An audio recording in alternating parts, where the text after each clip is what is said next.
She was going to die in this forest, and honestly, that was fine by her. Aria's bare feet slammed against mud and rocks as lightning split the sky open. Her wedding dress, what was left of it, clung to her body like a burial shroud.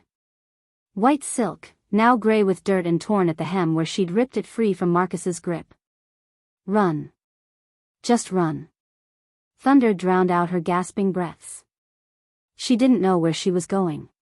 Didn't care. Anywhere was better than the chapel where her father had handed her over like livestock. You'll learn to obey, Marcus had whispered against her ear during the ceremony, his fingers bruising her wrist. I paid good money for you. The memory made her stumble. Her knee hit a root and pain exploded up her leg, but she pushed forward. Behind her, she could still hear them, Marcus's hunting party, their wolves howling through the storm. They were tracking her scent. She wasn't fast enough. Wasn't strong enough. And Omega never was. Rain hammered down harder. Aria's vision blurred, whether from tears or exhaustion, she couldn't tell anymore. Her father's face kept flashing in her mind. The way he wouldn't meet her eyes when Marcus's men came with the contract. The way he'd taken the money with shaking hands. I'm sorry, baby girl, he'd said. The pack needs this. The pack. Always the damn pack. And what about her? What about the fact that she was 23 and supposed to have a choice? A branch whipped across her face. Blood mixed with rain on her cheek, but she barely felt it. Her wolf was silent inside her, had been since the moment her father signed those papers. Even her own animal had given up. Maybe that's what finally made her stop running. Aria crashed through a line of pine trees and stumbled into a clearing. The forest opened up, and beyond it, nothing but darkness and an eerie quiet that even the storm couldn't touch. She'd crossed into someone's territory. She could feel it in her bones, that electric warning that made her wolf whimper. Dark moorland. Oh God. Everyone knew the stories. The Alpha King who lived in the mountains, who hadn't been seen in 5 years. They said he'd gone mad. That he killed anyone who entered his territory. That his castle was full of ghosts. Aria's legs gave out. She collapsed onto the muddy ground, her hands sinking into the earth.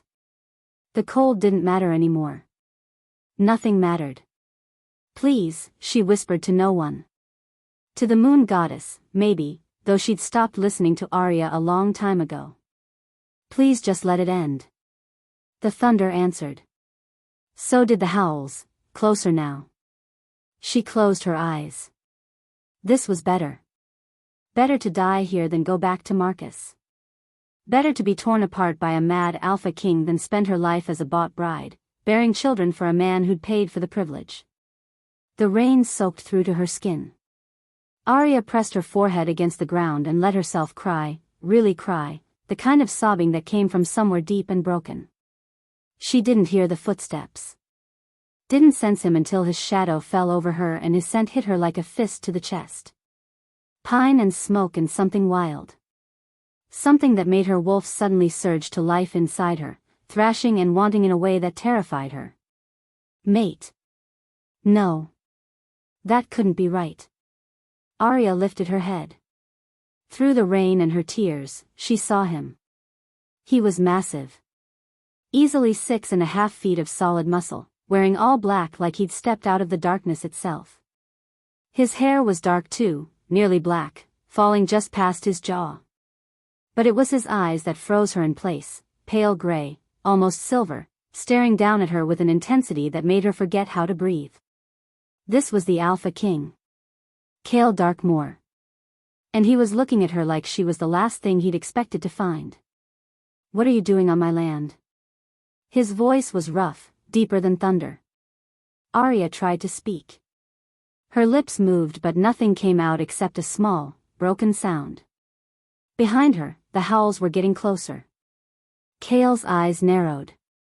He looked past her, toward the sound, and something dangerous flickered across his face. Who's hunting you? Please. She finally found her voice. Please, I can't go back. I can't. She waited for him to kill her. That's what the story said he did. Instead, he crouched down. Up close, he was even more terrifying, all sharp angles and controlled violence. But his hand, when he reached out, was careful. He touched her chin, tilting her face up to the light. You're bleeding.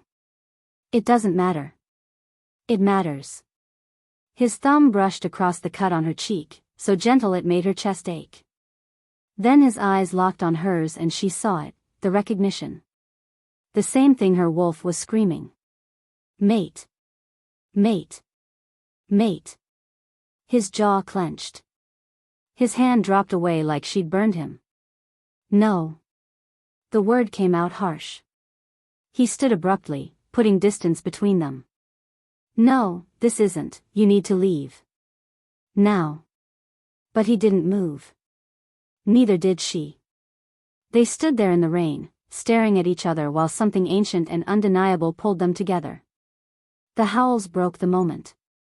They're coming for me, Aria whispered. The beta I was supposed to marry. Her voice cracked. He'll take me back. Kael's expression went cold. Deadly. What's his name? Marcus Vale. She saw the muscle in his jaw tick. Saw his hands curl into fists. When he spoke again, his voice was barely human. Did he touch you? Not yet. I ran before. Good. He moved then, fast as lightning, and swept her up into his arms like she weighed nothing. Aria gasped, her hands instinctively grabbing onto his shoulders. His body was warm despite the rain, solid and real. Safe. What are you doing? Saving you from making a deal with a devil worse than the one you're running from. His gray eyes met hers, and they were full of something that looked like regret. Like pain. You felt it too, didn't you? The bond. She nodded, not trusting her voice. Then you should know something. He started walking, carrying her deeper into Darkmoor territory while the storm raged around them. I'm cursed. Every mate I've claimed has died within 30 days. 3 women. All dead because of me. Aria's blood turned to ice. Then why? Because I'm a selfish bastard. His grip tightened on her. Because you're mine, and I don't care if it kills us both. I'll never let you go. She should have fought. Should have screamed and run back to Marcus because at least he'd keep her alive. But as Kael carried her through the darkness toward his fortress, Aria felt her wolf settle for the first time in years. Felt something like hope flicker in her chest, even knowing it was probably going to kill her. 30 days, she whispered against his shoulder. Maybe less. His voice was rough. I'm sorry. Through the trees ahead, she could see it, Darkmoor Castle, rising out of the mountains like something from a nightmare. All dark stone and towers, windows lit from within like eyes. Behind them, Marcus's howls faded into nothing. Aria closed her eyes and made her choice. Then we'd better make them count. Kael's arms tightened around her. He didn't say anything else, just carried her through the gates of his fortress and into whatever fate the moon goddess had waiting for them. The doors slammed shut behind them with a finality that sounded like a death sentence. Or maybe, Aria thought as Kael set her down gently in a room full of firelight and shadows, it sounded like a beginning. Either way, there was no going back now. If you are enjoying this video, do well to hit the like button and subscribe to this channel. Chapter 2. Aria woke to silk sheets and the smell of lavender. For one blissful moment, she forgot everything. Then her body reminded her, the ache in her feet, the sting on her cheek, the bone-deep exhaustion that came from running for your life. And the mark on her wrist that hadn't been there before. She sat up fast, her heart hammering. The room spun. Rich burgundy curtains, a fireplace crackling with actual fire, furniture that probably cost more than her entire pack's territory. This wasn't her bedroom. This wasn't anywhere she'd ever been. Darkmoor Castle. It all came rushing back. The storm. Marcus. The Alpha King carrying her through the gates like some twisted fairy tale. You're awake. Aria's head snapped toward the door. Kael stood there, filling the doorframe, looking somehow larger in the daylight filtering through the windows. He'd changed clothes, dark jeans and a black Henley that did nothing to hide the predator underneath. How long was I asleep? 14 hours. He stepped inside, and she noticed he kept his distance. Deliberate. Careful. My healer checked you over. Cuts and bruises, nothing serious. She left clothes in the bathroom. Aria looked down at herself. Someone had cleaned her up, dressed her in a soft nightgown that definitely wasn't hers. Her cheeks burned. You had someone. I wasn't going to leave you in a torn, bloody dress. His voice was flat. Businesslike. Nothing like the rough intensity from last night. We need to talk. About the curse. His jaw tightened. Yes. You said 3 women died. Your mates. That's right. He moved to the window, putting even more space between them. Like he didn't trust himself too close. The first was 10 years ago. Sarah. We were together 2 weeks before her heart just stopped. The doctors couldn't explain it. Aria's stomach dropped. The second was 7 years ago. Michelle. 3 weeks. Same thing, perfectly healthy one day, dead the next. His hands curled into fists against the windowsill.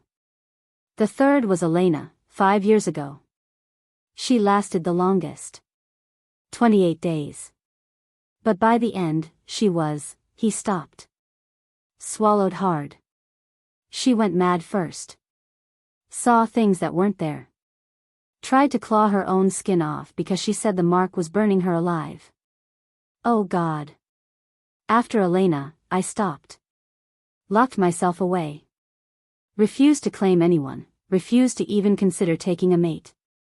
He turned to face her, and his eyes were empty. Dead. Then you showed up on my territory, and my wolf knew. 1 scent and it was over. You're mine whether I want you to be or not. The mate bond hummed between them, warm and insistent. Aria felt it in her chest, pulling her toward him even as her brain screamed to run. So why am I here? She asked quietly. Why didn't you just let me go? Because Marcus Vale is a piece of shit who bought you like property, and my wolf would rather watch you die by my curse than by his hands. Kael's voice went cold. And because I have a proposition. A proposition. My pack elders have been demanding I produce an heir for the past 5 years. They think it'll stabilize the bloodline, break whatever's wrong with me. He laughed, but there was no humor in it. They're wrong, but they won't stop. So here's the deal, be my contract mate for 3 months. Play the part. Let them think we're trying for an heir. Aria stared at him. You want me to pretend to be your mate so your elders will leave you alone? Yes. And in exchange? I protect you from Marcus. He can't touch you while you're under my claim. After 3 months, I'll give you enough money to disappear anywhere in the world. New identity, new life. Complete freedom. It sounded too good to be true. And the curse? You'll probably be dead before the 3 months are up. He said it so matter-of-factly that it took her breath away. But you were ready to die in that forest last night. At least this way, you get a few weeks of safety first. Comfort. Protection. That's insane. That's the offer. He crossed his arms. Take it or leave it. If you leave, I'll have my men escort you to the border. You can take your chances with Marcus. Aria's hands twisted in the sheets. Her wolf was howling inside her, desperate to accept. To be close to him. But her human side knew this was a death sentence with better furniture. Why are you doing this? She whispered. If you know I'll die. Because I'm tired, Aria. For the first time, something cracked in his armor. Something raw and broken. I'm tired of being alone. I'm tired of fighting this curse. And if I'm going to kill another mate, at least this time it'll mean something. At least you'll have chosen it. The honesty of it hit her like a fist. This wasn't romance. This wasn't a fairy tale. This was two broken people making a terrible bargain because the alternative was worse. I need to think about it. You have until tonight. Kael headed for the door, then paused. Someone will bring you breakfast. Stay in this wing of the castle for now. And Aria? He looked back at her. I meant what I said last night. You're mine. Whether you accept this deal or not, Marcus Vale isn't getting anywhere near you. He left before she could respond. The breakfast was elaborate, fresh fruit, pastries, eggs cooked 3 different ways. Aria barely tasted any of it. She kept replaying the conversation in her head, looking for the trap. 3 months. Safety from Marcus. Freedom after. All she had to do was survive a curse that had killed 3 women before her. She was still sitting there, staring at cold eggs, when someone knocked. Come in. A man entered, tall, sandy-haired, with kind eyes and a worried expression. Luna, he said, then caught himself. Sorry. Miss Blackwood. I'm Riker. Beta of the Darkmoor Pack. I'm not a Luna. Not yet. He smiled, but it didn't reach his eyes. Kael asked me to check on you. Make sure you had everything you needed. Aria set down her fork. What I need is the truth. Is he really cursed? Riker's smile faded. He glanced at the door, then came closer, lowering his voice. You need to leave. Now. Before you agree to anything. Her heart kicked. Why? Because Kael didn't tell you everything. Riker sat down across from her, his hands clasped tight. Elena wasn't just my alpha's mate. She was my sister. Oh God. I watched what happened to her those last 28 days. It wasn't just madness. The mark literally burned her from the inside out. By the end, she was begging us to kill her. His voice cracked. And Kael, he tried everything. Every healer, every witch, every cure he could find. Nothing worked. He held her while she died, and I've never seen someone break like that. Then why is he doing this to me? Because the mate bond doesn't give him a choice. His wolf will die without you. But his curse will kill you if he claims you fully. Riker met her eyes. The contract is his way of trying to protect you. If he doesn't complete the mating bond, if he doesn't mark you, maybe you'll survive. But he said. He's lying to himself. The bond won't let him keep his distance. Eventually, he'll mark you. And then you'll have 30 days, just like the others. Aria's chest felt tight. So I'm trapped. Marcus or the curse. Or you run. Tonight, before you agree. I'll help you. I'll get you out of here, give you money, a car. You can disappear before either of them can stop you. It was a lifeline. A real chance at survival. But as Aria sat there, she felt the mate bond humming in her chest, warm and insistent. Felt her wolf yearning toward the alpha king who was probably going to kill her. I need to think, she whispered. Riker stood slowly. Don't think too long. Kael's patience only lasts so far. And once he marks you. He didn't finish. He didn't have to. Aria spent the rest of the day exploring the wing of the castle she was allowed in. It was beautiful in a gothic, haunting way, all dark wood and stone, tapestries that probably belonged in museums, windows that overlooked mountains and forest.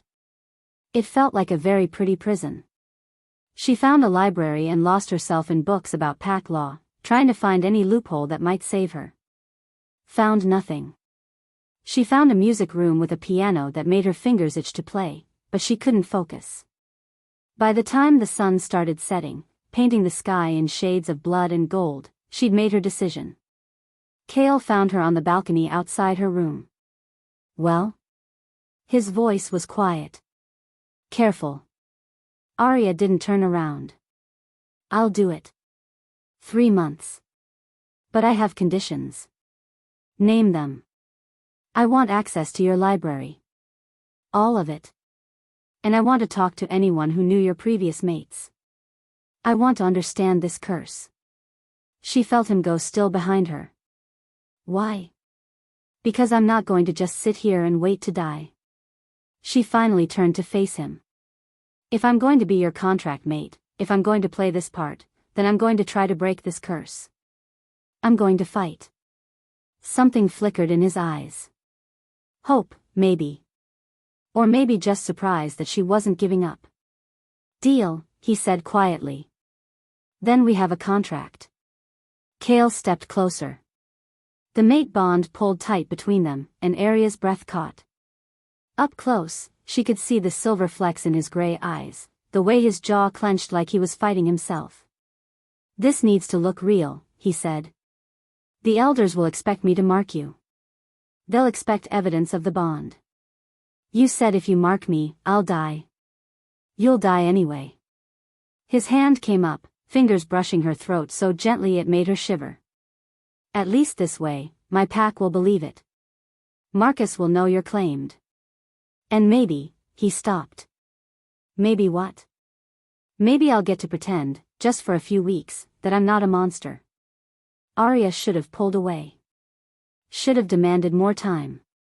But the bond was singing in her veins, and his touch felt like coming home, and God help her, she was so tired of being alone. Do it, she whispered. Kael's eyes darkened. You're sure? No. But do it anyway. He leaned in slowly, giving her every chance to change her mind. His breath was warm against her throat. His hand slid into her hair, tilting her head to the side, exposing the curve where her neck met her shoulder. I'm sorry, he whispered. Then he bit down. The pain was instant and white-hot. Aria gasped, her hands flying up to grip his shoulders. But the pain lasted only a second before it transformed into something else, heat and pleasure and a connection so deep it felt like he was imprinting himself on her soul. The mark burned silver beneath his mouth. She could feel it, the magic sealing the bond, claiming her as his. When Kael pulled back, his eyes were pure wolf, silver and glowing. Mine. Aria touched the mark, felt the raised skin already forming. It pulsed with heat, with power. With a curse that was going to kill her in 30 days. Yours, she whispered back.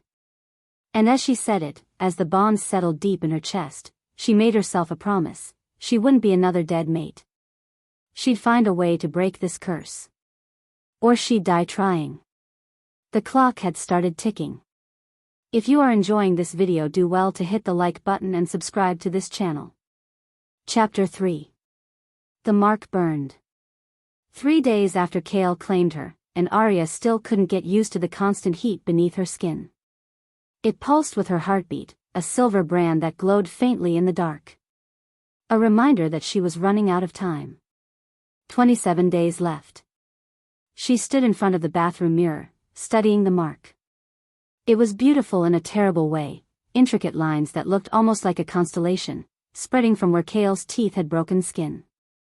His wolf's signature, permanently etched into her flesh. You're up early. Aria jumped. Kael stood in the doorway between the bathroom and bedroom, fully dressed despite the fact that the sun had barely risen. He looked tired. He always looked tired now. Couldn't sleep, she said. The mark? Among other things. He nodded but didn't come closer. He never did. For 3 days, he'd been a ghost, appearing at meals, checking on her from a distance, then disappearing into whatever wing of the castle he haunted. The only time she really saw him was at night, when he'd show up at her door like clockwork. Not to touch her. Just to be there. I'm going into town today, Kael said. Pack business. Riker will be here if you need anything. Actually, I was hoping to explore the castle more. The library, maybe? Something flickered across his face. The library's open to you. All of it. Even the restricted section? Even that. He turned to leave, then paused. Aria? Yes? Be careful what you look for. Some answers are worse than the questions. Then he was gone, leaving her alone with the warning echoing in her head. The library was massive, 3 floors of books that spiraled up into shadows. Aria had spent time in here before, but always in the main sections. Now, armed with Kael's permission, she headed straight for the back. The restricted section was behind a locked door. Aria tried the handle, expecting resistance, but it swung open easily. Like he'd been waiting for her to ask. Inside, the air smelled like old paper and something else. Something that made her wolf uneasy. Magic, maybe. Or just the weight of secrets kept too long. She ran her fingers along the spines. Books on dark magic, forbidden rituals, bloodline curses. Exactly what she needed. It took 2 hours of searching before she found it. The journal was thin, leather-bound, tucked between 2 larger volumes like someone had hidden it in plain sight. No title on the cover. But when Aria opened it, she recognized the handwriting immediately, delicate, feminine, increasingly erratic as the pages went on. Elena's diary. Aria's hands shook as she read. Day 1, Kael marked me today. Everyone says I'm the luckiest Omega in the world. They don't know about the others. About Sarah and Michelle. But I love him. I have to believe love is enough. Day 7, the mark burns sometimes. Kael says it's normal, but I've started having dreams. A woman with white hair, screaming. A fire that won't go out. Day 14, I found something in the archives. A record from 200 years ago. Kael's ancestor, the first Alpha Darkmoor, had an affair with a witch named Moira. When he chose his arranged mate instead, Moira cursed the bloodline. Your love will be your ruin. Every Alpha since then who's tried to claim a true mate has watched her die. Aria's blood ran cold. She kept reading. Day 21, the burning is constant now. I can feel the curse eating me alive from the inside. Kael's frantic, he's brought in 3 witches, 2 shamans, even a priestess from the old religion. Nothing works. Nothing even touches it. Riker keeps telling me to hold on. But I can feel myself slipping. Day 26, I saw her today. Moira. She's not a dream. She's a ghost, and she's laughing. She says every Darkmoor Alpha is doomed to kill what he loves most. She says it's payment for her broken heart. I tried to tell Kael, but I don't think he believes me. Or maybe he just can't bear to hear it. Day 28, I'm writing this with the last of my sanity. If anyone finds this, tell them the curse can't be broken. I've tried everything. The only way to end it is to end the bloodline. Tell Kael I'm sorry. Tell him I love. The entry ended mid-word. A dark stain marked the page, blood, Aria realized with horror. Elena had died writing this. Aria closed the journal with shaking hands. The curse wasn't just real, it was specific. Ancient. And according to Elena's research, completely unbreakable. Unless they ended the Darkmoor bloodline. Found what you were looking for? Aria spun. Riker stood in the doorway, his expression grim. You knew, she said. You knew about the witch. Everyone knows. It's pack legend. He stepped inside, closing the door behind him. The curse of the spurned lover. Every Alpha learns about it, but most think it's just a story. Until Kael started losing mates. Elena thought the only way to break it was to end the bloodline. She was desperate. Looking for any answer. Riker's jaw tightened. She suggested it to Kael in her final days. Said if he didn't have children, if he let the Alpha line die with him, maybe the curse would die too. What did Kael say? He told her he'd rather burn the world down than give up. Riker met her eyes. He's been searching for 5 years, Aria. Every witch, every mystic, every supernatural being who might have an answer. He spent millions. Traveled to places that don't exist on any map. And he's found nothing. So I'm going to die. Yes. At least he was honest. Unless you run. Now. While you still can. Aria looked down at Elena's diary. At the desperate words of a woman who'd loved an alpha king and paid for it with her life. Then she looked at the mark on her wrist, still glowing faintly silver. No, she said quietly. I'm not running. Then you're a fool. Maybe. But I'm not giving up without a fight. She spent the rest of the day in the library, reading everything she could find about the curse. By the time the sun set, her eyes burned and her head ached, but she'd learned one crucial thing. Moira hadn't just been any witch.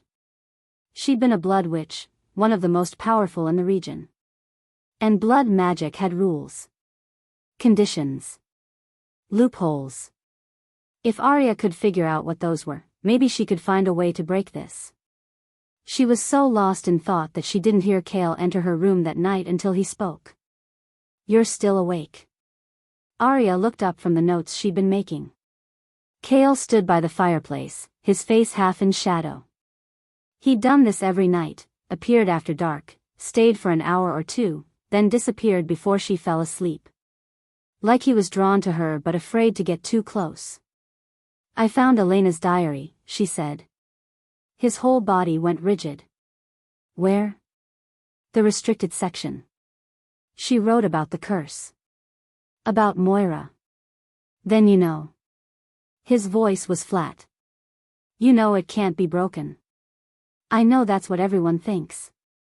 Aria stood, crossing to him. The mate bond pulled tight, urging her closer. But blood magic has rules. There has to be a way. There isn't. Kael's hands curled into fists. Do you think I haven't tried? I've consulted 23 witches. 11 shamans. For blood mages who nearly killed me just for asking. I've begged, bribed, and threatened every supernatural being I could find. His voice broke. I held Elena while she screamed herself to death, and I couldn't do a damn thing to stop it. Kael. You should hate me. He finally looked at her, and his eyes were devastated. You should be clawing at the walls trying to escape. Instead, you're researching. Planning. Like you actually think you can survive this. Maybe I can. You can't. The word came out as a roar. No one can. The curse is absolute.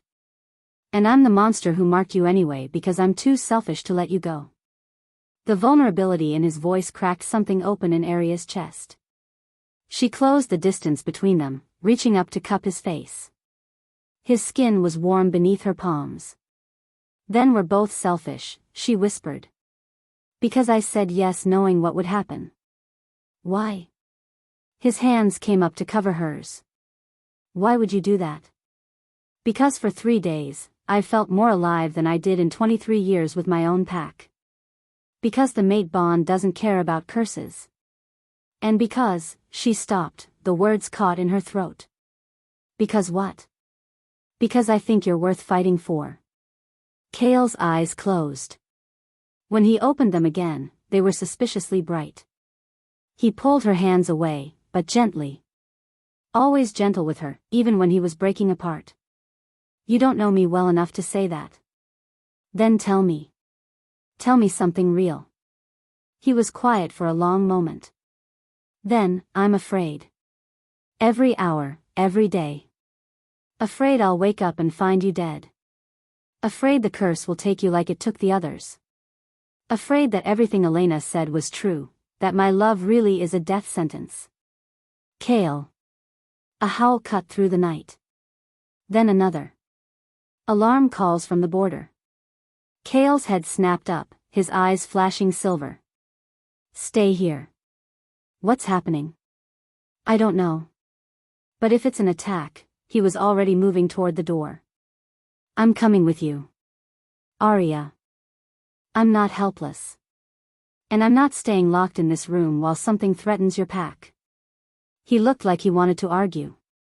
Instead, he grabbed her hand. Stay close to me. No matter what. They ran through the castle together, the mate bond thrumming between them. Outside, pack members were gathering, wolves in both forms, bristling with tension. Riker met them at the gate. Alpha. We have visitors. Who? Marcus Vale. And he's not alone. Aria's blood turned to ice. They reached the border wall, and sure enough, Marcus stood on the other side with a dozen of his men. But it was the figure beside him that made Aria's knees weak. Her father. He looked 10 years older than the last time she'd seen him. Broken. Ashamed. When his eyes met hers, they filled with tears. I'm sorry, he mouthed. Aria Blackwood. Marcus's voice rang out, smug and hateful. I'm here to collect what belongs to me. Kael stepped forward, his wolf barely contained beneath his skin. She belongs to no one but herself. And she's under my protection. I have a legal contract. Marcus held up papers. Signed by her father, witnessed by pack elders. She's mine. The contract is void the moment she was claimed by another alpha. Claimed by a monster, you mean? Marcus smiled, and it was vicious. Everyone knows about your curse, Darkmoor. You're going to kill her. At least if she comes back with me, she'll live. Over my dead body. That can be arranged. The air crackled with violence. Kael's men moved forward, ready to fight. Marcus's men did the same. Stop. Aria's voice cut through the tension. She pulled away from Kael, moving closer to the border. This is about me. Let me speak. Aria, no. Kael reached for her, but she evaded his grasp. She stared at Marcus, then at her father. Why are you doing this? Marcus's smile widened. Because I paid for you. Because you're mine. And because I want to see Darkmoor's face when he realizes I'm right. He's going to kill you, and there's nothing he can do to stop it. I'll declare war first, Kael snarled. I'll burn your entire territory to the ground. For an Omega who'll be dead in, 3 weeks? Marcus laughed. She's already dying, isn't she? I can smell it on her. The curse is eating her alive. Aria touched her mark. It burned hotter now, like it knew Marcus was right. Come home, her father said suddenly, his voice breaking. Please, baby girl. Let me fix this. I'll break the contract. We'll find another way. There is no other way. Marcus snapped. She's mine by law. She's mine by bond, Kael said, and his voice was death itself. And if you don't leave my territory in the next 60 seconds, I'll show you exactly what a cursed alpha can do. His eyes blazed silver. His wolf was right there, barely leashed, ready to tear Marcus apart. Marcus took a step back despite himself. But his parting shot hit its mark. Enjoy the next 3 weeks, Darkmoor. When she's dead, I'll be back for her body. She's still mine in death. Then he was gone, dragging Aria's father with him. The silence that followed was deafening. Aria stood there, shaking, while Kael's words echoed in her head. She's mine by bond. But Marcus's words echoed louder. She's already dying. Aria. Kael's hand touched her shoulder, gentle despite the violence still thrumming through him. Come inside. She turned to face him. Saw the fear in his eyes, the desperate need to protect her from something he couldn't fight. How long? She whispered. What? Since you marked me. How long has it been? His jaw clenched. 7 days. 7 days gone. 23 left. Marcus was right. She was already dying. And as much as Kael wanted to protect her, as much as she wanted to fight, the truth was simple and terrible. Time was running out, and they were no closer to breaking the curse than they'd been at the start. 23 days, she said softly. Kael pulled her against his chest, his arms tight around her. I won't let it end like this. I'll find a way. But as Aria stood there in his embrace, feeling the mark burn against her skin, she made a decision. She'd find the way herself. Even if it killed her. If you are enjoying this video, do well to hit the like button and subscribe to this channel. Chapter 4. The woman who arrived at Darkmoor Castle 3 days after Marcus's visit looked like she'd walked straight out of a nightmare. Morvanna was ancient, not just old, but ancient in a way that made Aria's bones ache just looking at her. White hair fell past her waist in tangled waves. Her eyes were milky and blind, but somehow Aria knew she could see everything that mattered. The seer is here, Riker announced, leading her into the great hall where Kael and Aria had been reviewing pack reports. She says she has information about the curse. Kael stood slowly. I've already consulted with 17 seers. What makes you different? Because I'm the one Moira visited the night before she cast her curse. Morvanna's voice was like dry leaves rustling. I tried to stop her. Failed, obviously. But I remember every word she spoke. The air in the room went cold. Sit, Kael said, his voice tight. Tell us.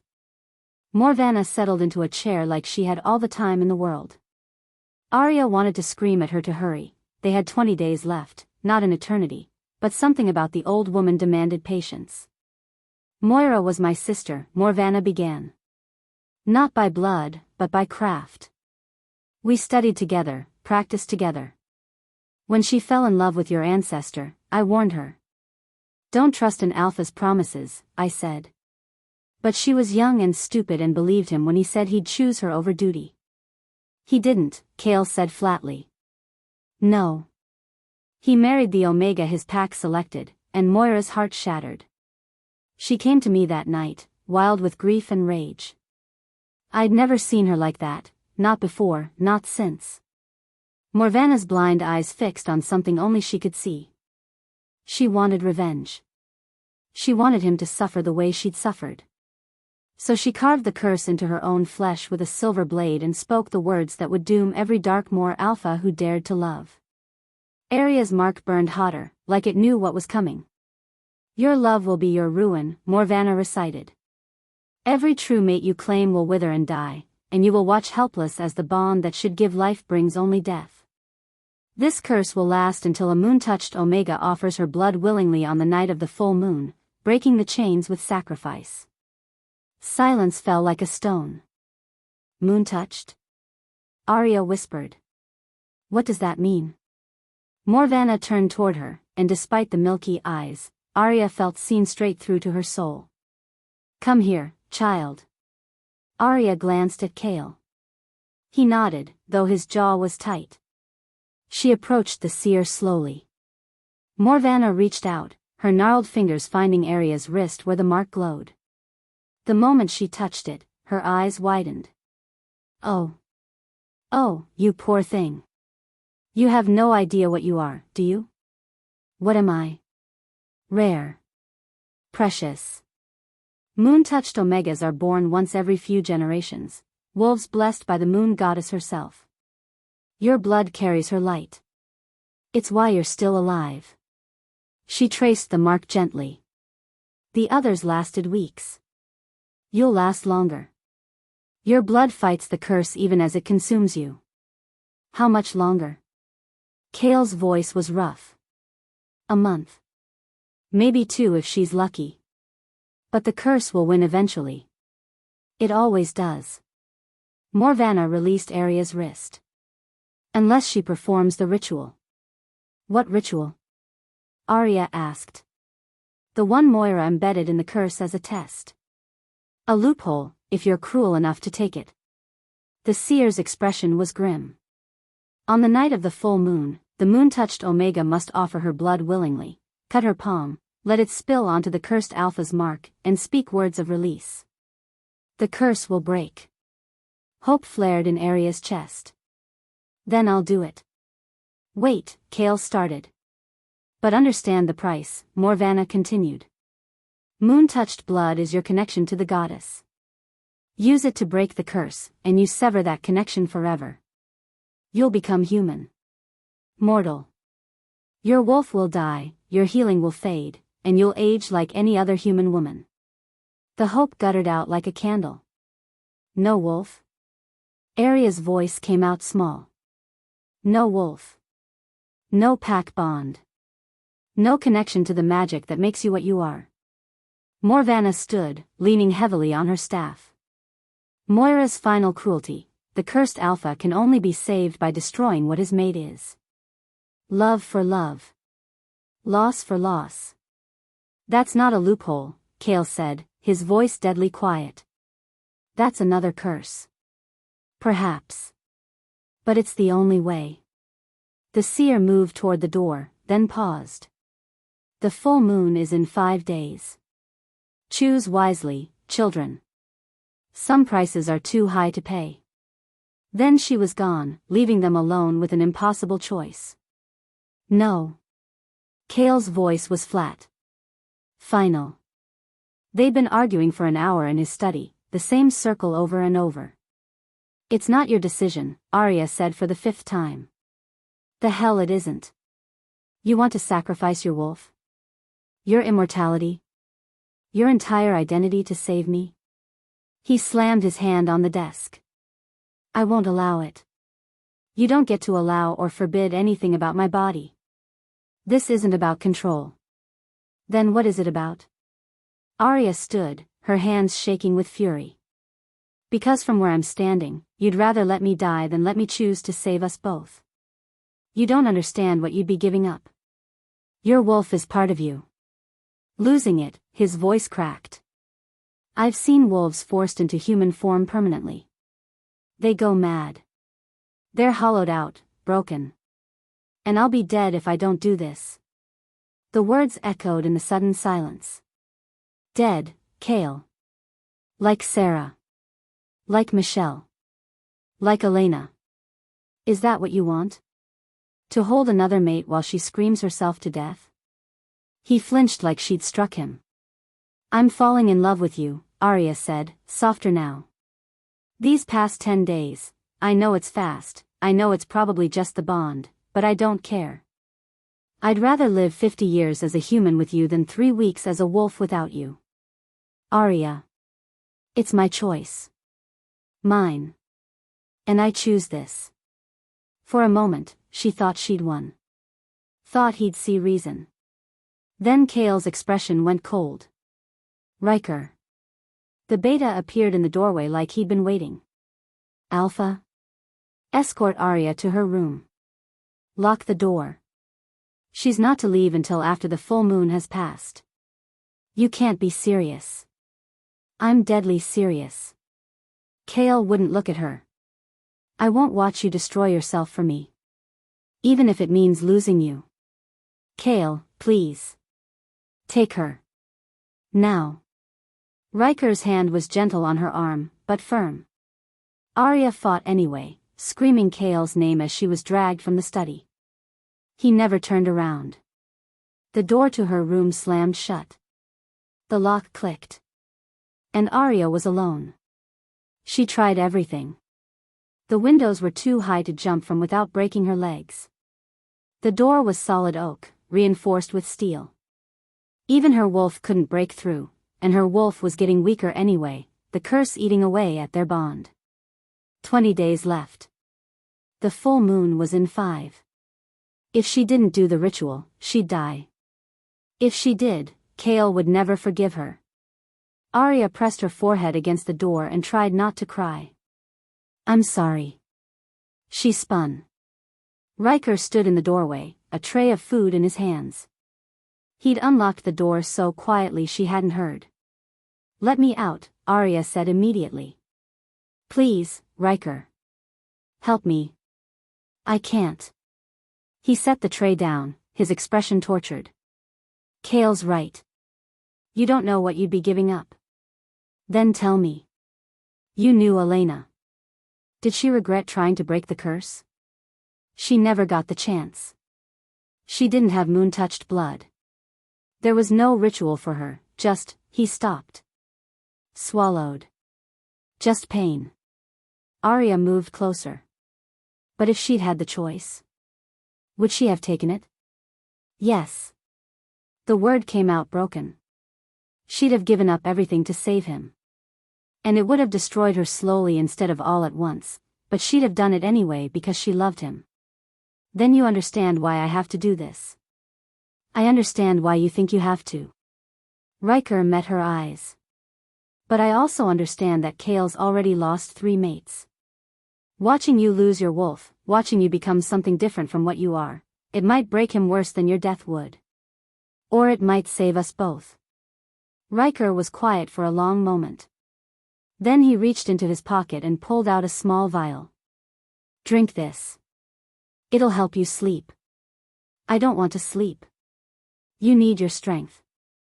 And Kael needs time to think. He pressed the vial into her hand. Trust me. Please. Maybe it was the desperation in his voice. Maybe it was exhaustion catching up to her. Either way, Aria took the vial. Thank you, she whispered. He left without another word. Aria stared at the vial. Some kind of herbal mixture, probably. Something to knock her out so she wouldn't spend all night trying to escape. She drank it in one swallow. The taste was bitter. Medicinal. She grimaced and set the empty vial on the nightstand. Then she lay down to wait for sleep. It didn't come the way she expected. Instead of drowsiness, heat flooded her system. Her mark burned, not the usual simmer, but a raging fire that spread from her neck down her arm, across her chest. Aria gasped, pressing her hand to the mark. Her palm came away bloody.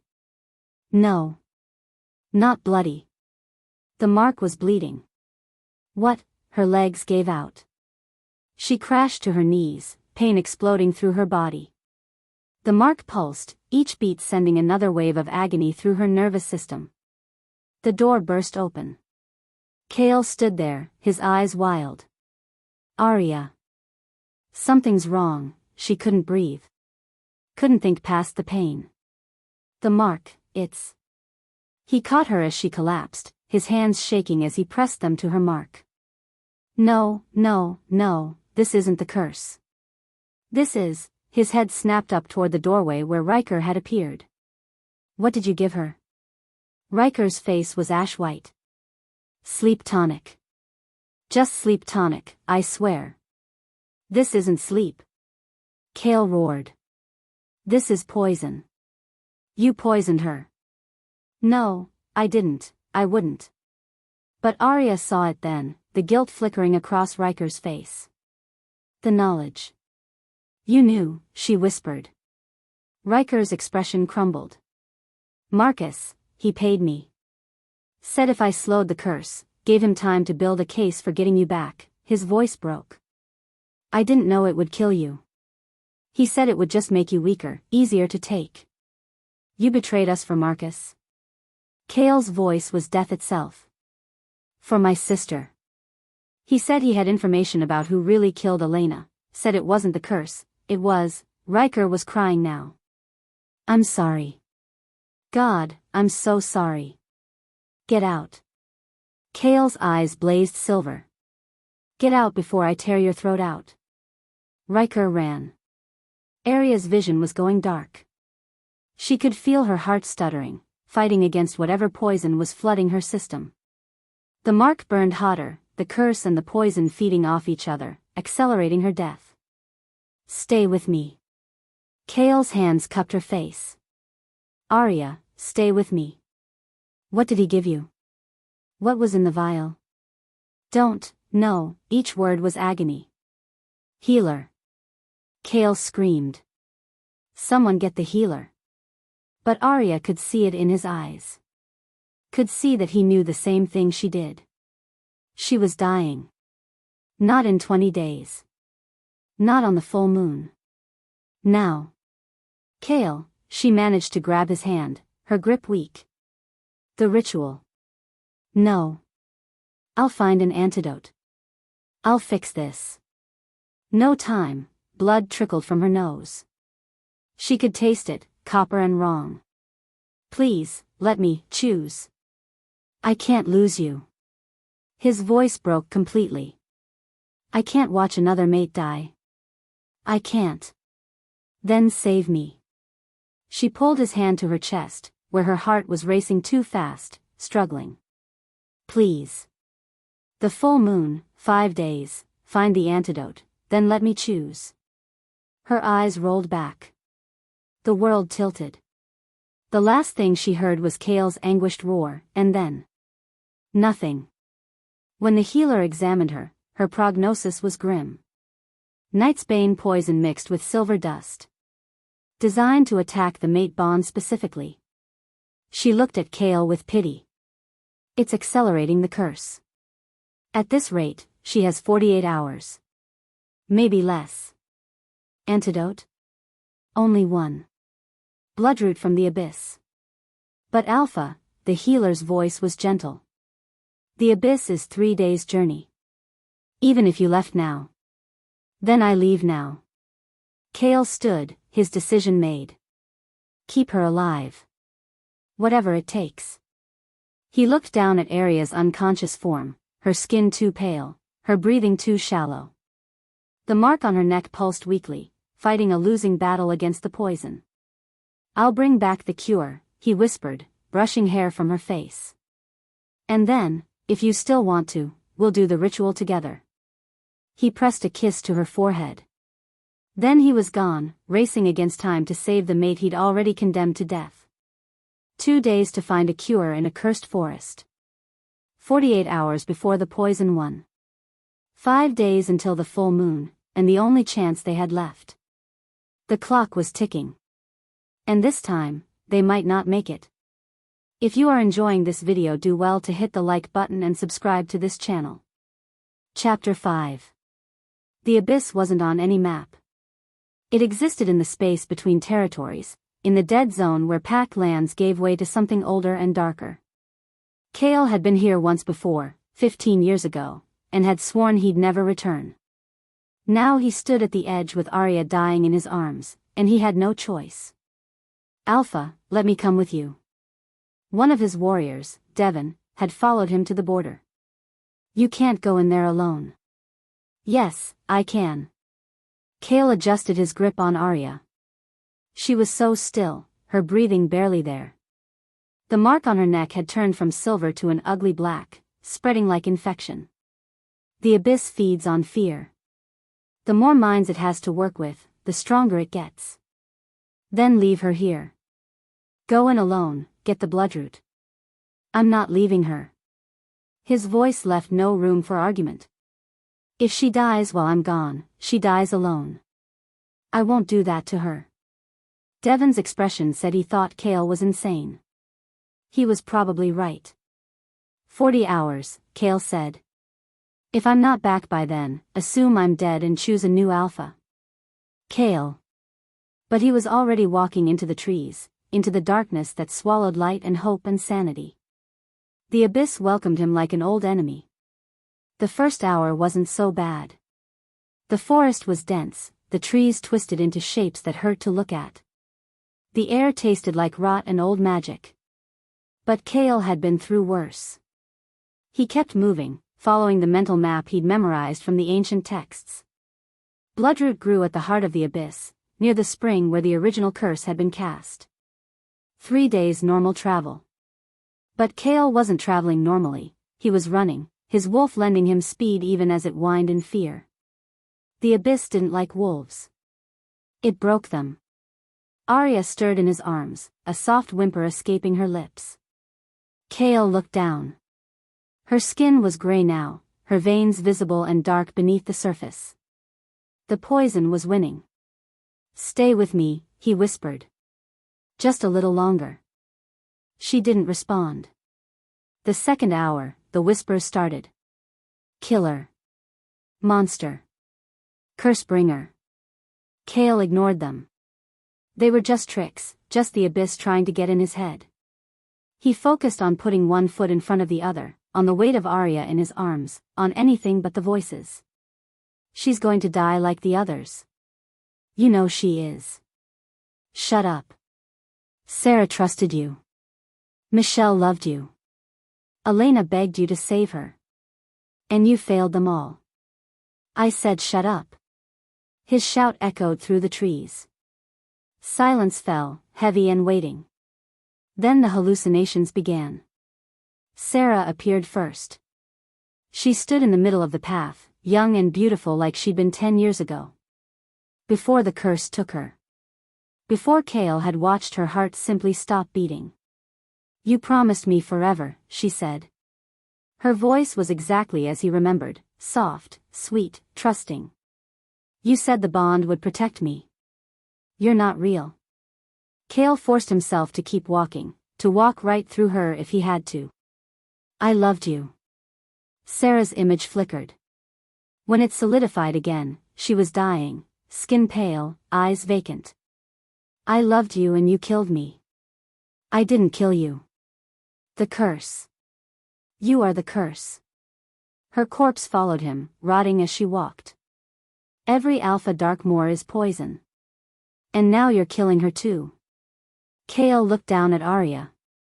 For a horrible moment, she looked dead, gray skin, still chest, empty eyes staring at nothing. He stumbled, nearly dropping her. His heart stopped.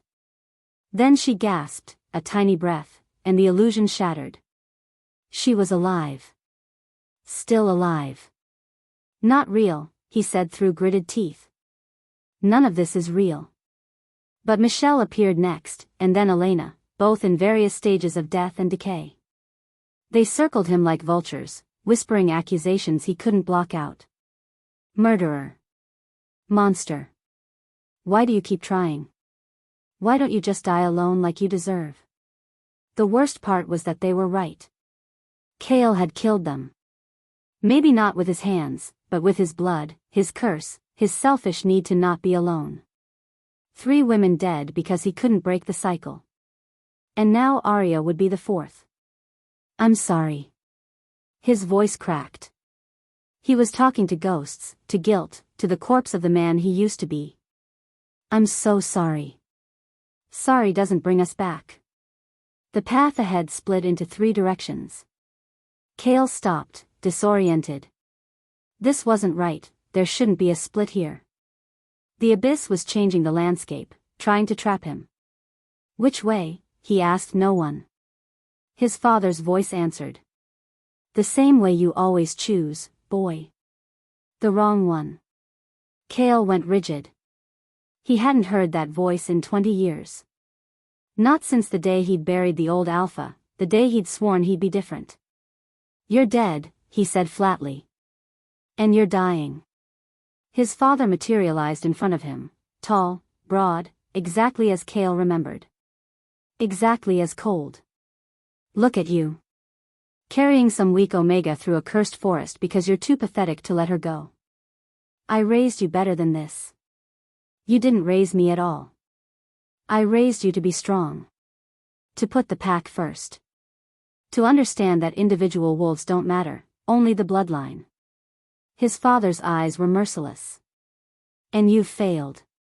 3 dead mates. A pack that whispers you're cursed.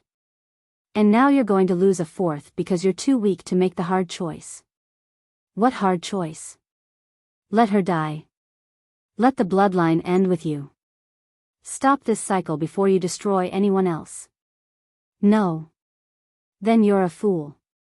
His father's image began to fade. And when she dies screaming your name, remember, I told you so. Kael stood there shaking, Aria's weight in his arms the only thing keeping him grounded. The 3 paths stretched ahead, each identical, each potentially wrong. He closed his eyes. Listened past the whispers, past the fear. And felt it, a faint pull, like a thread connecting him to something deep in the forest. The bloodroot, maybe. Or just hope dying hard. He took the middle path. Aria dreamed of fire. She stood in a clearing she didn't recognize, watching a woman burn. Not at a stake, but from the inside out, white flames consuming her from the heart outward, turning her skin to ash while she screamed. Moira. Somehow, Aria knew. This was the witch who'd cursed Kael's bloodline. Please, Moira begged, her voice echoing across centuries. Please, just love me. Choose me. But the Alpha, Kael's ancestor, stood unmoved. I can't. The pack needs. I don't care what the pack needs.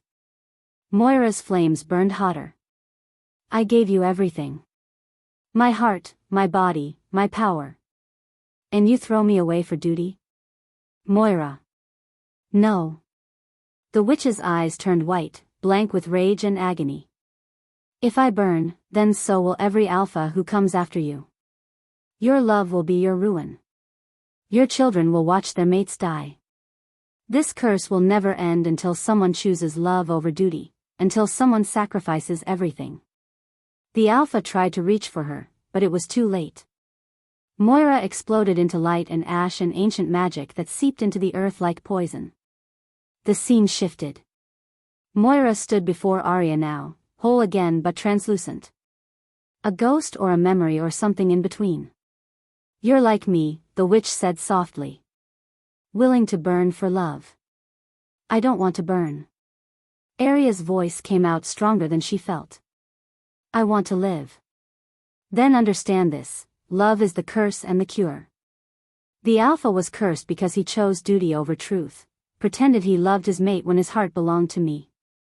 Lied to himself, to me, to everyone. Moira's ghost moved closer. Only truth can set you free. His truth. Your truth. The truth he's been hiding for 10 years. What truth? Ask him about his brother. Ask him about Sarah. Ask him why the curse really began. The dream dissolved into darkness. Kael found the bloodroot 3 hours after entering the abyss. The spring was exactly where the text said it would be, a pool of black water surrounded by twisted trees. And growing at its edge, almost invisible in the shadows, was a plant with dark red roots that pulsed like a heartbeat. Bloodroot. He set Aria down gently, checking her pulse. Still there. Faint, but there. Hold on, he whispered. Just a little longer. He dug up the root with his bare hands, ignoring the way it burned his skin. The abyss whispered that it was too late, that she was already dead, that he'd failed again. He ignored it all. The journey back was faster. Desperate.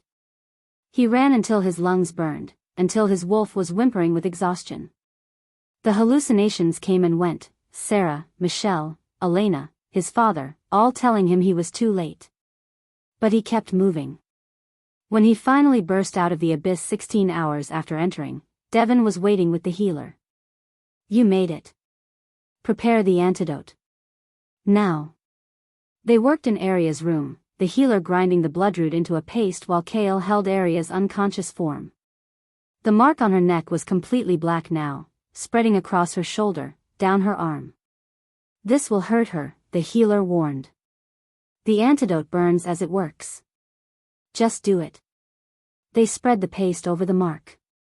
Aria's body convulsed, a scream tearing from her throat even though she was unconscious.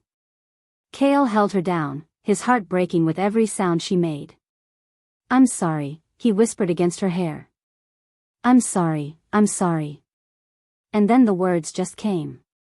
Everything he'd been holding back for 10 years, all the guilt and shame and truth he'd buried with Sarah's body. I loved her, he said. My first mate, Sarah. I loved her so much it scared me. But she didn't love me back. Not really. His voice cracked. She was in love with my brother. Marcus, not your Marcus, my brother Marcus. They'd been together before the mate bond snapped between me and Sarah. And she hated it. Hated that the moon goddess chose me instead of him. The healer had gone still, listening. They kept seeing each other. Behind my back. I knew, my wolf knew, but I didn't want to believe it. Didn't want to admit that the moon goddess could be wrong, that a mate bond could be built on lies. Kael's hands shook. Then I caught them together. In our bed. And He stopped. Breathed. I killed them. Both of them. My wolf took over and I tore them apart. And when I came back to myself, when I saw what I'd done, his voice broke completely. The curse started the next day. Because Moira's magic knew. Knew I'd killed for rage, not love. Knew my hands were stained with my mate's blood. Silence. I'm not afraid of dying, Kael whispered. I'm afraid of loving again. Afraid of opening my heart to someone who'll break it. Afraid that I'm the monster everyone says I am. Aria's eyes opened. She stared at him, her gaze clear despite the pain still racking her body. She'd heard everything. Every word. Kael waited for her to recoil. To see him for what he really was, a murderer, a curse-bringer, a man who'd killed his first mate and doomed the next 3. Instead, she lifted a shaking hand to cup his face. Then let me love you enough for both of us, she whispered. And Kael, the Alpha King who hadn't cried in 10 years, broke. He buried his face against her shoulder and let himself fall apart while she held him together. They stayed like that until the healer cleared her throat. The antidote is working. She'll live. Kael pulled back, wiping his eyes roughly. How long? The poison's purged. But the curse, the healer's expression was grim. You've bought her time. Maybe a week. Maybe 2. 3 days until the full moon. 3 days to decide if they'd break the curse or let it break them. But before they could discuss it, Devon burst into the room. Alpha. Riker's gone. He stole a horse and headed south toward Vale territory. Kael's blood ran cold. Marcus. What does that mean? Aria asked, her voice still weak. It means Riker's going to tell Marcus everything. About the curse, about the ritual, about the bloodroot. Kael stood, his body rigid with tension. Marcus will come. He'll bring an army. And we have 3 days. 3 days until the full moon. 3 days until they could break the curse. 3 days before Marcus declared war. The clock was ticking faster than ever. And this time, there was nowhere left to run. If you are enjoying this video, do well to hit the like button and subscribe to this channel. Chapter 6. They came at dawn. Aria woke to the sound of howling, not the normal pack calls, but battle cries. She bolted upright, her body still weak from the poison but healing. The antidote had worked, but she could feel the curse lurking beneath her skin, waiting. 2 days until the full moon. Kael? She reached for him, but his side of the bed was cold. He'd been sleeping in her room since the abyss, neither of them willing to be apart. But now... The door burst open. Kael stood there fully armed, his eyes blazing silver. Get dressed. Now. We're under attack. Marcus? Who else? He tossed her clothes, leather pants, a reinforced shirt, boots. He brought an army. At least 50 wolves, maybe more. Aria dressed faster than she'd ever moved, her hands shaking. Through the window, she could see them, wolves pouring over the walls, clashing with Kael's pack in a chaos of teeth and claws and blood. Why now? She asked. The full moon isn't until. He knows about the ritual. Riker must have told him everything. Kael strapped a silver blade to his thigh. He's here to stop it. Or take her back. Either way, people were going to die. What do we do? We fight. Kael pulled her close, pressing a hard kiss to her forehead. Stay with Devon. He'll protect you. Don't leave the castle no matter what happens. Kael. Promise me. She looked into his eyes and saw the fear there. Not for himself. For her. I promise. It was a lie, and they both knew it. The battle was chaos. Aria watched from the battlements as Kael's wolves clashed with Marcus's forces. They were outnumbered 2 to 1, but Darkmoor wolves were stronger, better trained. For a while, it looked like they might actually win. Then Marcus himself appeared. He walked through the gates like he owned them, flanked by a dozen of his best fighters. And beside him. No, Aria whispered. Her father stumbled along in chains, his face bruised and bleeding. He looked up at the castle, his eyes finding hers, and mouthed something she couldn't hear. "It's a trap," Devon said beside her. "The Alpha knows it. He won't." But Kael was already moving, his wolf form massive and deadly as he charged toward Marcus. "Stop him." Aria grabbed Devon's arm. "Please, you have to." Too late. Marcus smiled and raised his hand.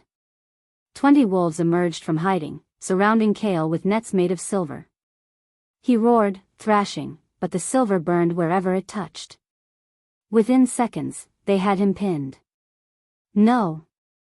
Aria was running before she could think, down the stairs, through the halls, ignoring Devon shouting behind her.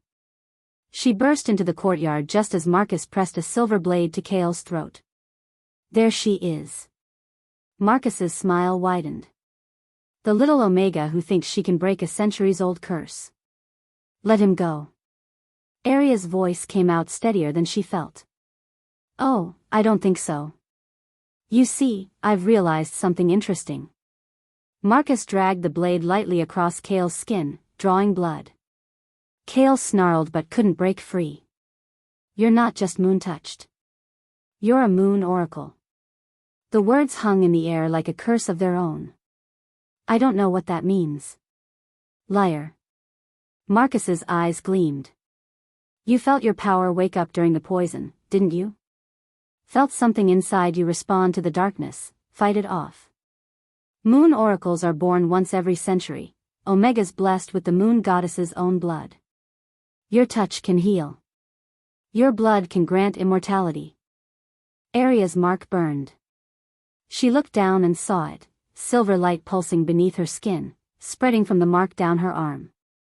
"That's not possible. Isn't it?" Marcus gestured to one of his wounded wolves, a beta bleeding from a deep gash across his chest. "Touch him. Heal him. Prove me wrong. Don't." Kael's voice was rough, desperate. "Aria, don't." But the wounded wolf was dying. She could see his life draining away, could feel something inside her reaching toward him. Instinct older than thought. She knelt and pressed her hand to his wound. Silver light exploded from her palm. The beta gasped as his flesh knit together, the wound closing like it had never been. Within seconds, he was whole, not just healed, but stronger. His eyes glowed briefly silver before fading back to their normal color. "Magnificent," Marcus breathed. Aria stared at her hand, at the silver light still dancing across her skin. "What's happening to me?"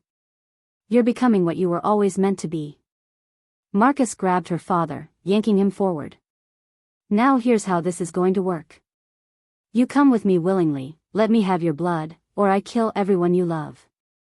Starting with dear old Dad." Her father shook his head frantically. "Don't, Aria, don't." "And then the Alpha." Marcus's blade returned to Kael's throat. "I'll make it slow. Make you watch while the curse finishes what the poison started." Kael's eyes met hers.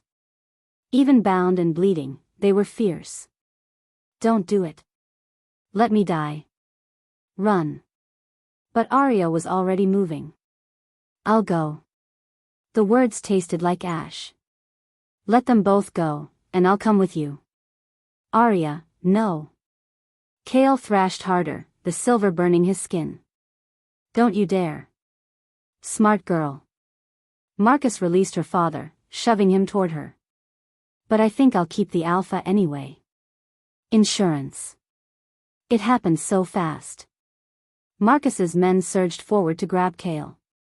Her father saw the opening, saw the blade coming toward Kael's exposed back. He didn't hesitate. "No." Aria screamed as her father threw himself between Kael and the blade. It punched through his chest, and his blood splattered hot across her face. Time stopped. Her father collapsed into her arms, his weight bearing them both to the ground. The blade was still in him, silver and gleaming and wrong. "Dad, no, no, no." Aria pressed her glowing hands to the wound, trying to heal him, but silver poison was already spreading through his veins. Please, please. Shoo. Her father's hand came up, shaking, to cup her cheek. Blood trickled from his mouth. It's okay, baby girl. You can't die, I can heal you. Too much silver. His smile was peaceful despite the pain. I'm sorry. For everything. For selling you. For being weak. His eyes were bright with tears. But you're so strong. So brave. I'm proud of you. Dad. Save him. Her father's gaze shifted to Kael, still bound but watching with devastated eyes. Save the Alpha. Break the curse. Be happy. I can't do it without you.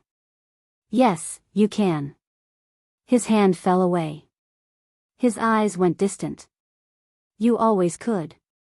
Then he was gone. Aria held her father's body and screamed. Silver light exploded from her in waves, raw grief and power that sent Marcus's wolves flying backward. The courtyard shook. When the light faded, she stood slowly. Her father's blood stained her clothes. Her hands glowed so bright they looked like they were made of starlight. You killed him, she said softly. Marcus actually took a step back. Your father killed himself. You killed him. The power surged again, and this time it was controlled. Deadly. And now you're going to pay. She raised her hand, ready to unleash everything she had. And froze. A woman stood in the center of the courtyard, appearing from nothing like she'd always been there. Ancient, beautiful, with white hair that floated around her like she was underwater. Moira. The witch who'd cursed Kael's bloodline.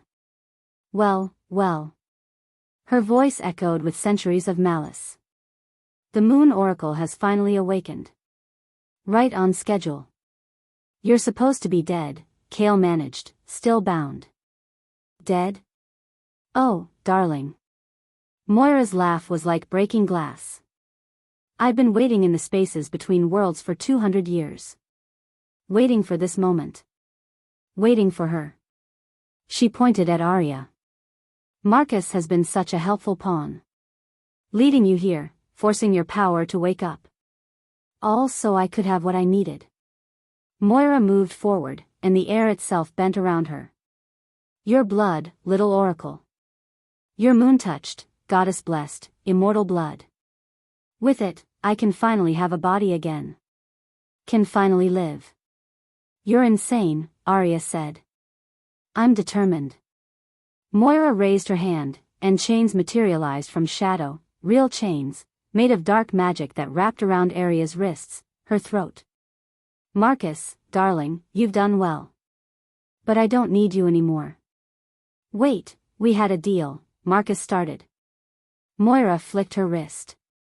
Marcus flew backward, slamming into the wall hard enough to crack stone. He slumped, unconscious or dead. Now then.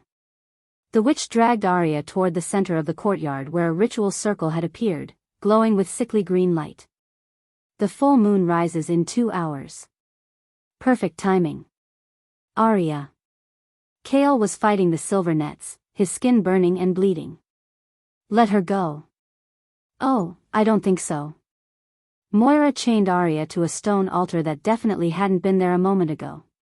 You're going to watch, cursed king. You're going to watch me drain your mate dry and use her blood to build myself a new body. And then, when I'm done, I'm going to kill you too. She pulled out a ceremonial blade, black and ancient and humming with power. Any last words, little oracle? Aria looked past her, at Kael. His eyes were silver, wild, desperate. Around them, his wolves were struggling against Marcus's forces, trying to reach them, but Moira's magic held them back. 2 hours until moonrise. 2 hours until the ritual. 2 hours to live. Aria closed her eyes and felt for the power inside her, the silver light, the moon goddess's blessing. It was vast, deeper than she'd imagined. Strong enough to heal. Strong enough to destroy. Strong enough, maybe, to break a 200-year-old curse. But only if she survived the next 2 hours. The witch raised her blade, smiling. And the full moon began to rise. If you are enjoying this video, do well to hit the like button and subscribe to this channel. Chapter 7. The blade cut deep. Aria gasped as Moira sliced across her palm, silver blood welling immediately. The witch held a chalice beneath the wound, collecting each drop with reverent care. 200 years, Moira whispered. 200 years of waiting, and finally, I get to live again. Aria tried to pull her hand back, but the chains held firm. Dark magic wrapped around her like iron, draining her strength with every passing second. She could feel it, her power, her life, flowing out with her blood. The full moon hung above them, bloated and silver, illuminating the courtyard in stark light. Stop. Kael's voice was raw. He was still bound in silver nets 20 feet away, his skin smoking where the metal touched. You want immortality? Take my blood. Take my life. Just let her go. Your blood is poisoned with curse, darling. Moira didn't even look at him. Hers is pure. Divine. Everything I need. The chalice was half full now. Aria's vision blurred. She could feel herself getting weaker, the silver light inside her dimming. Around them, the battle had stopped. Both packs stood frozen, held back by Moira's magic. They could only watch as their Luna bled out on an altar. Aria. Kael's voice cut through the fog. Look at me. Stay with me. She forced her eyes open, forced herself to focus on him. Even bound and bleeding, he was beautiful. Strong. Everything she'd never thought she deserved. I'm sorry, she whispered. I'm sorry I couldn't break the curse. You already did. His voice cracked. Just by being here. Just by choosing me. The chalice was 3/4 full. Almost there, Moira breathed. Just a little more, and I can begin the transformation. I'll finally have a body again. Youth. Power. Everything he took from me. He didn't take anything. Aria's voice came out stronger than she expected. He made a choice. A cowardly choice, but still a choice. And you've spent 2 centuries punishing innocent people for it. Innocent? Moira's eyes flashed. Every Darkmoor Alpha carries his blood. His sin. They deserve to suffer. No one deserves this. The chalice was full. Moira lifted it reverently, her hands shaking. Finally. Finally, I can. The silver nets exploded. Kael burst free with a roar that shook the castle walls. The mate bond blazed between them, not just connection, but raw power. His eyes were pure silver, his wolf and human side merged into something more. Get away from her. He moved like lightning, crossing the distance in a heartbeat. His claws went for Moira's throat. The witch spun, faster than should be possible. She threw out her hand and Kael flew backward, slamming into the ground hard enough to crack stone. Foolish boy. Moira's voice echoed with ancient power.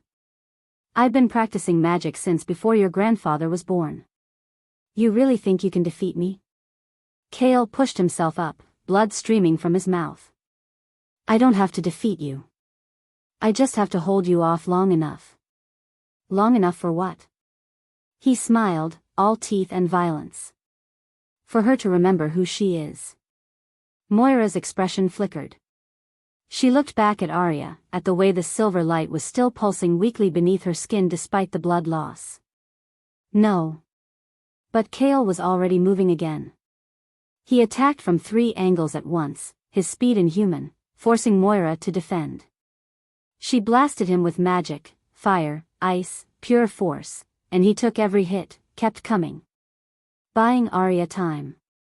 Truth is the key, Morvanna had said. Only truth can set you free. Aria understood now. The curse hadn't started because Kael's ancestor chose duty over love. It started because he lied. Pretended to love his arranged mate while his heart belonged to Moira. The curse was built on deception. And only truth could break it. Kael, she shouted. I need you to hear me. He crashed to the ground again, Moira's magic pinning him. But his eyes found hers. The prophecy, Aria said, fighting against the weakness threatening to pull her under. It said the cursed king breaks his chains when the moon-touched Omega offers her blood willingly. I thought it meant the ritual, but it doesn't. It means this. Right now. What are you talking about? Moira advanced on Kael, her hands crackling with lethal magic. Your blood is already mine. The ritual is complete. No. Aria's voice rang out clear and strong. The ritual isn't about blood. It's about choice. About truth. She pulled against the chains with everything she had. Her mark blazed silver, spreading down her arm, across her chest. The power inside her surged, not dying, but transforming. Kael Darkmoor.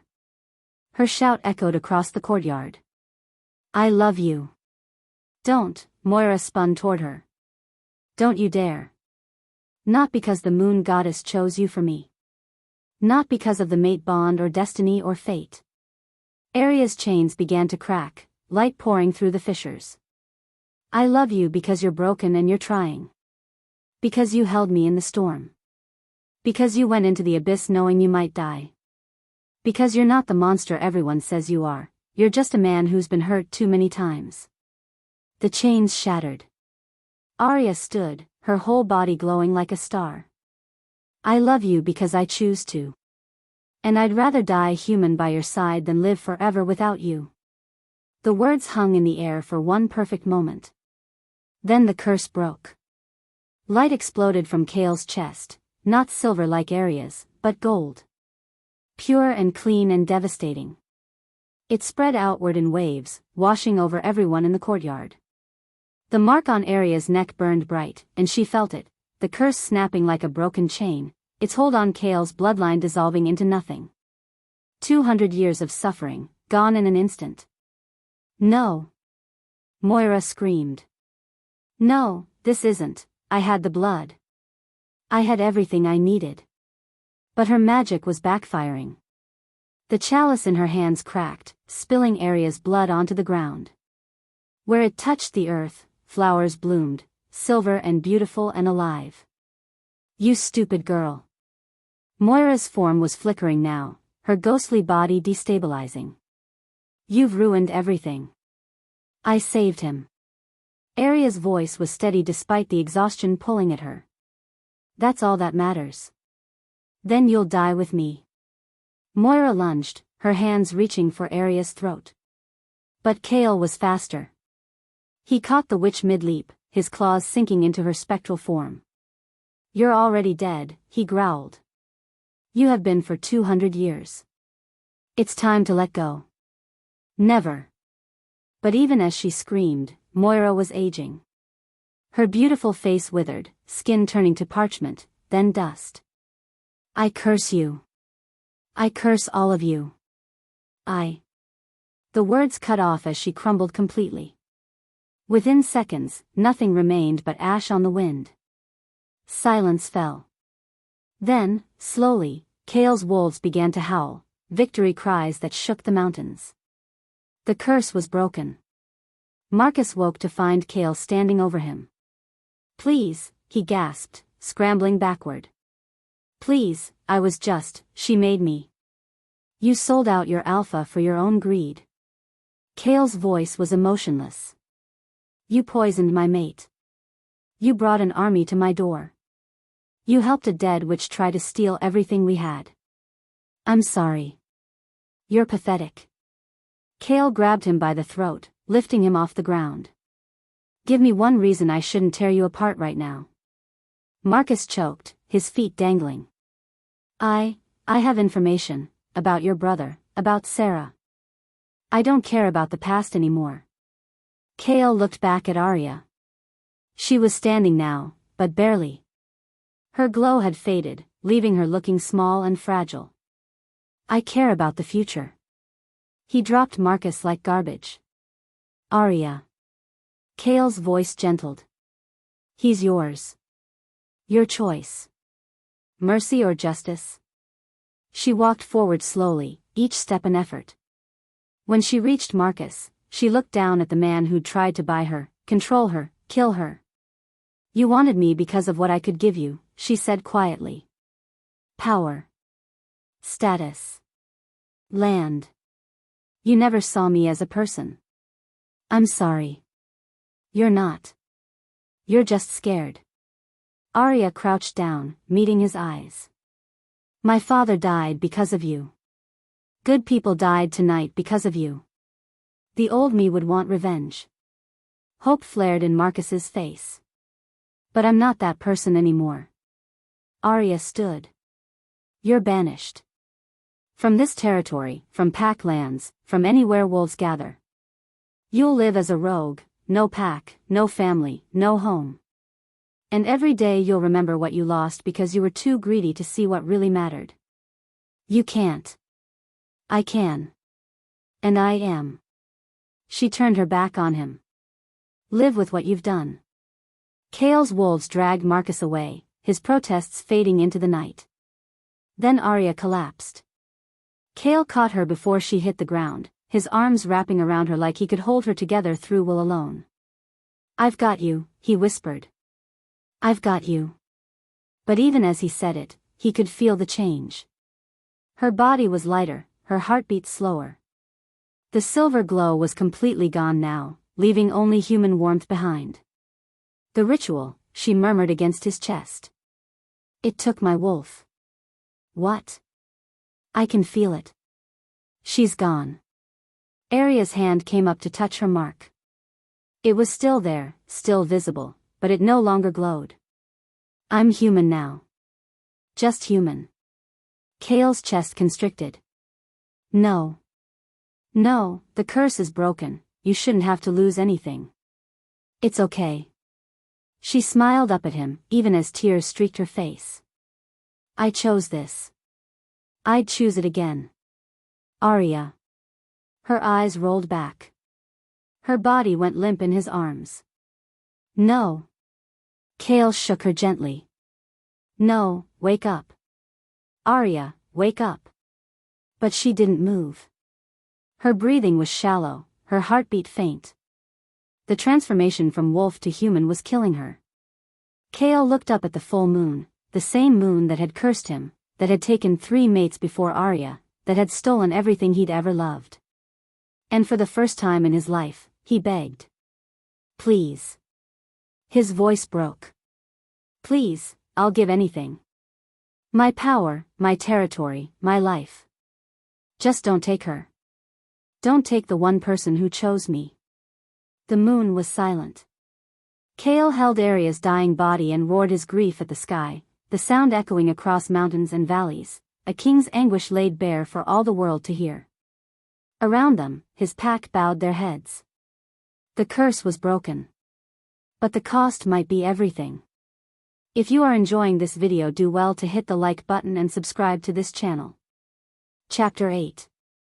The moon had never answered Kael before. In 10 years of begging, bargaining, and cursing the sky, the moon goddess had remained silent. Distant. Uncaring. But tonight, as he held Aria's dying body and felt his soul shattering into pieces, the air began to shimmer. Light descended from the full moon, not harsh and blinding, but soft. Gentle. Like moonbeams made solid. It pooled in the center of the courtyard, and from it, she emerged. The moon goddess was nothing like Kael had imagined. She wasn't cold or distant. She looked like a woman in her prime, with silver hair that flowed like water and eyes that held centuries of compassion. When she spoke, her voice was everywhere and nowhere, resonating in his chest. Kael Darkmoor. Alpha King. Cursed One. He couldn't speak. Could barely breathe. Divine beings didn't just appear. This didn't happen. Please, he finally managed. Save her. She doesn't deserve to die for breaking my curse. The goddess moved closer, her feet barely touching the ground. She knelt beside them, her hand hovering over Aria's still face. This child offered her mortality for love. Traded her wolf, her immortality, her very nature, all to free you from Moira's curse. The goddess's expression was tender. Such sacrifice is rare. Beautiful. And it has not gone unnoticed. Then help her. Kael's voice cracked. I'm begging you. I'll do anything. Anything? The goddess looked at him, and Kael felt seen in a way that was both terrifying and oddly comforting. Even give up your own wolf? Your own power? He didn't hesitate. Yes. Kael, no. Aria's voice was barely a whisper, but her eyes had opened. She was conscious, if barely. Don't, you can't. Shoo. He brushed hair from her face with shaking hands. It's okay. It's not okay. You're an alpha. Your pack needs you. Your wolf is who you are. My wolf is why I've spent 10 years killing the people I loved. Kael's thumb traced her cheek. I've lived for centuries, Aria. Centuries of being alone, of being feared, of being a monster. And in 10 days with you, I've felt more human than I ever did as a wolf. But I choose you. The words were simple. Absolute. However long we get, 50 years, 40, 30, I'd rather have that as a man by your side than an eternity as an alpha without you. Tears streaked Aria's face. You'd really give up everything? Everything I am for everything you are. He pressed his forehead to hers. That's not a sacrifice. That's a gift. The moon goddess smiled. So be it. She raised her hand, and silver light exploded from her palm. It washed over Kael in waves, warm and cleansing and utterly transforming. He gasped as he felt it, his wolf, the beast that had lived inside him for over 200 years, slowly fading. It should have hurt. Should have felt like dying. Instead, it felt like freedom. His enhanced strength drained away. His immortality dissolved. His connection to the pack bond, that constant awareness of every wolf under his command, went silent. But the mate bond remained. If anything, it grew stronger. Purer. No longer complicated by wolf instincts or ancient magic, just the simple, profound truth. He loved her, and she loved him, and that was enough. The light faded. Kael opened his eyes, just brown now, no silver glow, and looked at his hands. Human hands. Mortal hands. How do you feel? Aria asked softly. Lighter. He helped her sit up, both of them weak but alive. Like I'd been carrying a weight I didn't know was there, and someone finally took it away. The goddess stood, her form already beginning to fade. You have 50 years, Kael Darkmoor. Perhaps 60 if you're lucky. Use them well. Wait. Aria struggled to her feet, Kael supporting her. Thank you. For this. For the choice. Thank yourself, child. Your love broke a curse that should have been unbreakable. Your sacrifice moved even a goddess to tears. The goddess's smile was radiant.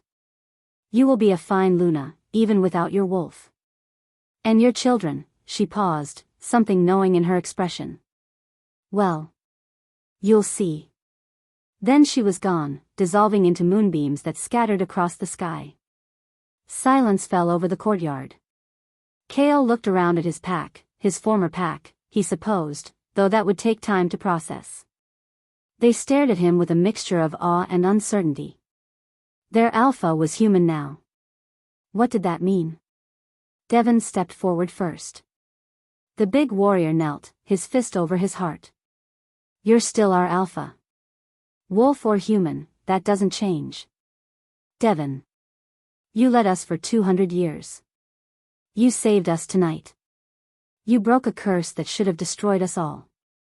Devon's voice was firm. If you want to step down, that's your choice. But don't think for a second that we see you as less. One by one, the other wolves knelt. Every single member of Darkmoor pack, showing their allegiance to a human alpha and his human mate. Kael's throat tightened. I don't deserve you. You deserve everything, Aria whispered, taking his hand. And we're going to build something beautiful here. Together. 6 months later. The castle looked different in spring. Aria stood on the balcony outside what was now her and Kael's shared bedroom, watching the sun rise over the mountains. The gardens below were blooming, roses and lavender and a dozen other flowers she'd planted herself. Human hands, human work, but satisfying in a way she'd never expected. Being human was strange. She tired more easily. Healed slower. Couldn't hear or smell or sense things the way she used to.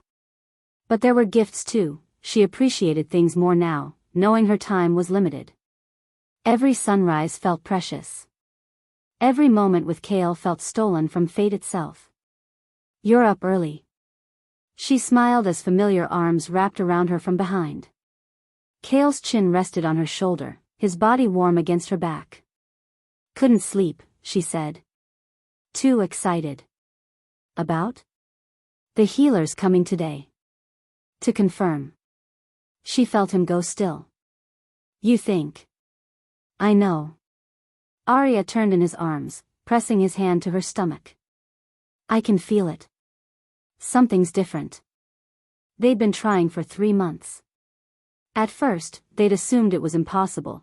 2 humans couldn't produce a wolf pup. But there had been signs. Strange dreams. The way animals seemed drawn to her. And this past week, a certainty she couldn't explain. If you're pregnant, Kael's voice was thick with emotion. Aria, if we're really going to have a baby. We are. She kissed him softly. I know we are. The healer confirmed it 2 hours later. 6 weeks along, she said, her expression caught between confusion and wonder. I don't understand it. 2 humans shouldn't be able to conceive a wolf child, but, she pressed her hand to Aria's stomach. That's definitely a wolf pup in there. Strong heartbeat. Healthy. It's a miracle. Not a miracle, Aria said softly. A gift. The goddess's final blessing. Their child would be born wolf, would carry on the Darkmoor legacy even though both parents were now human. It shouldn't be possible, but then again, nothing about their story should have been possible. After the healer left, Kael pulled Aria into his arms and just held her. She felt him shaking, felt the tears on her shoulder. We're going to have a daughter, he whispered. I don't know how I know, but I do. A little girl with your strength and my stubbornness. And your eyes. And my insufferable need to fix everything. She's going to be perfect. She's going to be ours. Aria pulled back to look at him. Human parents raising a wolf child. Think the pack will be okay with that? The pack loves you. You've united 3 neighboring territories through diplomacy alone. You've established schools, hospitals, trade agreements, all in 6 months. Kael cupped her face. You're the best Luna this pack has ever had, wolf or not. We're the best team this pack has ever had, she corrected. You might be human now, but you're still the wisest leader I know. He kissed her then, deep and slow and full of promise. When they broke apart, he was smiling, really smiling, the way he never used to before her. Come on, he said, taking her hand. Let's go tell the pack they're getting a future alpha. The storm came in the evening.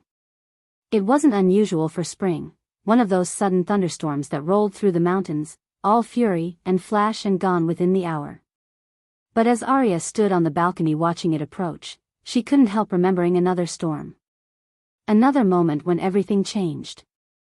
You're going to get wet, Kael said, joining her outside despite the first drops of rain beginning to fall. I don't mind. Aria tilted her face up, letting the rain wash over her. It feels like coming full circle, doesn't it? That first night, I was sobbing in a thunderstorm, ready to die. And you found me. And whispered something incredibly dramatic because I've always had terrible timing. She laughed. You said you'd never let me go. I meant it. Kael pulled her close, unbothered by the rain soaking through his shirt. Every word. Even when I thought keeping you meant killing you, even when I should have let you run, I couldn't. You were mine from that first moment. And you were mine. Aria's hand found her mark, faded now, barely visible on her human skin, but still there. Still connecting them. I was so scared that night. Thought I'd traded one prison for another. Didn't realize I was actually finding home. Thunder rumbled overhead. The rain came down harder, plastering their hair to their heads, making them both look ridiculous. They didn't care. I told you I'd love you enough for both of us, Aria said softly, echoing words from what felt like a lifetime ago. I meant it too. You did more than that. Kael's hand moved to her stomach, where their daughter was growing. You saved me. Saved us all. And now, his voice caught. Now we get to build something beautiful. Something that's ours. 50 years, Aria whispered. Maybe 60. And I'll treasure every single day. He kissed her forehead, her cheeks, her lips. Every sunrise. Every storm. Every moment I get to be human with you instead of immortal alone. Lightning flashed, illuminating them in stark white light. For a moment, they could have been the same broken people from that first night, the desperate Omega and the cursed Alpha, finding each other in the darkness.